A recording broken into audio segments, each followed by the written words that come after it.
सर्वभारतीय dealers federation जिला शाखा पक्षर धारणा सर्वभारतीय डीलर्स फेडरेशन ओडिशा बालेश्वर शाखा पक्षर जिलापाल कार्यालय सम्मुख में धारणा प्रदर्शन पारिश्रमिक राशि वृद्धि बकेया पारिश्रमिक राशि प्रदान निर्धारित ओजनर खाउटी सामग्री प्रदान केवाईसी बाबदको पारिश्रमिक अर्थ प्रदान आदि दाबी संघर शताधिक कार्यकर्ता एक विराट रैली में जिलापाल कार्यालय सम्मुख में पहुंची विक्षोभ सह धारणा देते तुरंत सरकार दाबीगुड़िक पूरण करने को संघ दाबी रखिथिले। ए संपर्कित दाबीपत्र जिलापाल प्रदान करथिले। दाबी पूरण न हेले आंदोलनात्मक पंथा ग्रहण करने नहीं चेतावनी देइछि संघ। केन्द्रनाथ जेना ओडिशा राज्य डीलर संघर सभापति आजिर धारणार आभिमुख्य आमे ओडिशार माननीय मुख्यमंत्री महोदय को खाद्य जोगाण और खाउटी कल्याण मंत्री महोदय को बारंबार जाई आवेदन करिछु जे हमर दाबी तुरंत पूरण करंतु किंतु वर्तमान राज्य सरकार नीरव द्रष्टा साजिଛନ୍ତି। तेणु सर्वभारतीय रिटेलर संघर निष्पत्ति क्रमे आज समग्र ओडिशा रे प्रत्येक जिलार जिलापाल महोदय कार्यालय सम्मुख में शांतिपूर्ण विक्षोभ प्रदर्शन करुछु। गणमाध्यम प्रतिनिधि बंधु मान जरिया सरकार को आम चेतावनी दौचु जे आमर परिश्रम तुलन में पारिश्रमिक राशि वृद्धि करा जाऊ। कोरोना समय अद्यावधि आमर दीर्घ 21 मासर पारिश्रमिक राशि बकेया अच्छी ताकू तुरंत पूरण करा जाऊ। केवाईसी संपादन जो आम करिछु तार पारिश्रमिक राशि एजाबत आमको मिली नाही।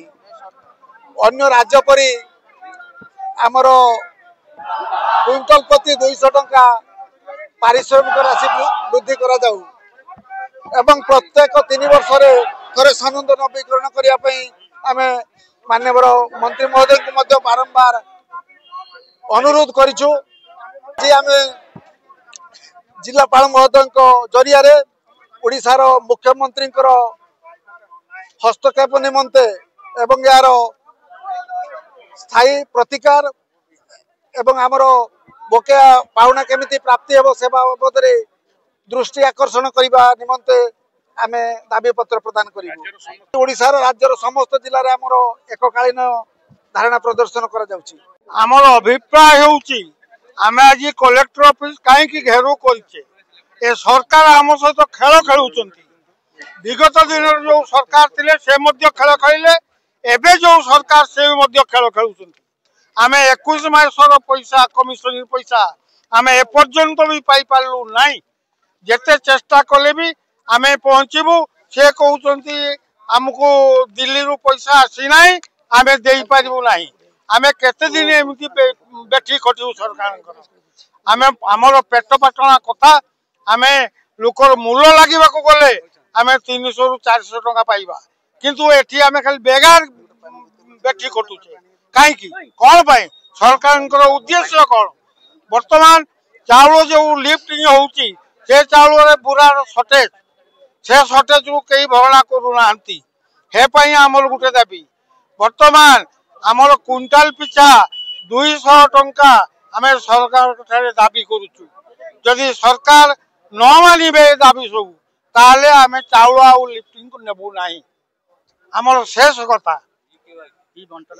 एवं आमर जो केवाईसी करथिलु ता बाबद पैसा 7 दफा कार्यक्रम आमर अछि। जदि सरकार आम दाबी न मानती ताले आमे चाउल आउ बंटन करिबु नाही।